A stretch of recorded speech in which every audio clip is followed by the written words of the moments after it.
ಕಳೆದ 3-4 ದಿನಗಳಿಂದ ಬೈಂದೂರಿನಲ್ಲಿ ಎಡಬಿಡದೆ ಮಳೆಯಾಗ್ತಿದ್ದು, ಕೊಲ್ಲೂರು ಘಾಟಿ ಪ್ರದೇಶದಲ್ಲಿ ನಿರಂತರ ಮಳೆಯಿಂದಾಗಿ ಸೌಪರ್ಣಿಕಾ ನದಿ ಪಾತ್ರದ ನಾವುಂದ, ಬಂಡಾಕೆರೆ, ಚಿಕ್ಕಳ್ಳಿ, ಪಡುಕೋಣೆ, ಮರವಂತಿ ಭಾಗದ ಜನಜೀವನ ಅಸ್ತವ್ಯಸ್ತಗೊಂಡಿದೆ.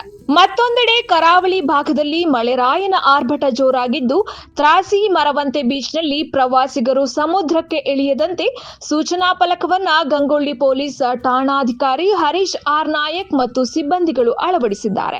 ಇದರ ನಡುವೆ ನಾವುಂದ ಮತ್ತು ನಾಡಾ ಕುದ್ರುವಿನಲ್ಲಿ ನೆರೆ ಆವರಿಸಿದ್ದು, ಸ್ಥಳೀಯರು ಆತಂಕದಲ್ಲೇ ದಿನವನ್ನ ಕಳೆಯುವಂತಾಗಿದೆ. ಕುದ್ರುವಿನ ಸುತ್ತಲೂ ಸೌಪರ್ಣಿಕಾ ನದಿ ತುಂಬಿ ಹರಿಯುತ್ತಿದ್ದು, ವರ್ಷವಿಡೀ ದೋಣಿಯನ್ನೇ ಆಶ್ರಯಿಸಿರುವ ಇಲ್ಲಿನ ನಿವಾಸಿಗಳು ಈಗ ನೆರೆಯಿಂದಾಗಿ ದೋಣಿಯಲ್ಲೂ ಸಂಚರಿಸಲು ಅಸಾಧ್ಯವಾಗಿದೆ. ವರ್ಷವಿಡೀ ದೋಣಿಯನ್ನೇ ಆಶ್ರಯಿಸಿರುವ ಇಲ್ಲಿನ ನಿವಾಸಿಗಳು ಈಗ ನೆರೆಯಿಂದಾಗಿ ದೋಣಿಯಲ್ಲೂ ಸಂಚರಿಸಲು ಅಸಾಧ್ಯವಾಗಿದೆ. ಪ್ರತಿ ವರ್ಷ ನೆರೆ ಬಂದಾಗಲೂ ಮಣ್ಣು ಕೊಚ್ಚಿ ಹೋಗ್ತಿದ್ದು, ನದಿ ದಡದಲ್ಲಿ ತಡೆಗೋಡೆಯೂ ಇಲ್ಲದೆ ಇರುವುದರಿಂದ ವರ್ಷದಿಂದ ವರ್ಷಕ್ಕೆ ನದಿ ಕೊರೆತವೂ ಜಾಸ್ತಿಯಾಗ್ತಿದೆ.